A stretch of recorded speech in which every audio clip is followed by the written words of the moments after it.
Hello, নতুন একটা শর্টসে তোমাদের সকলকে স্বাগত। তো সেদিন অন্নপ্রাশন বাড়ি গিয়েছিলাম আমি, দীপ আর মামনি। তো সকাল সকাল রেডি হয়ে গাড়িতে করে চলে গেছি। দেখো কি সুন্দর বেলুন দিয়ে সাজিয়েছে না অন্নপ্রাশন বাড়িটা। তো খুব ভালো লাগছিলো। তো গিয়েই গরমের মধ্যে ঠান্ডা ঠান্ডা দই লস্যি খেতে কার না ভালো লাগে। তো আমরাও সেটাই টেস্ট করছিলাম, আর এত ইয়াম্মি ছিল না যে আমি দুবার ট্রাই করেছি। খুব খেতে ভালো ছিল। আর এদিকে তখন হচ্ছিল পুচকেটার মুখে প্রসাদ দেওয়া, তো সেটাই দেখতে এদিকে এসেছিলাম। তো দেখি খুব শান্তভাবে খাচ্ছে।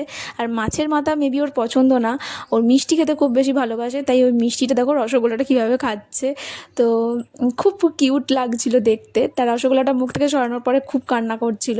যাই হোক, তারপর ওর খাওয়ানো কমপ্লিট হয়ে যাওয়ার পর আমরাও খাওয়া দাওয়া করে নিয়েছিলাম। আর তারপর ওর সাথে কিছু ছবিও তুলছিলাম। এইভাবে ধুতি পড়েছে তো খুব কিউট লাগছিল, তাই কিছু পিক তুলে নিয়েছি। তো কী খাওয়া দাওয়া করলাম অন্নপ্রাশন বাড়িতে, তারপর কী করলাম, তো সবটাই আসছে নেক্সট পার্টে। তো সেটা দেখার জন্য কিন্তু আমার চ্যানেলটাকে সাবস্ক্রাইব করতে হবে। বা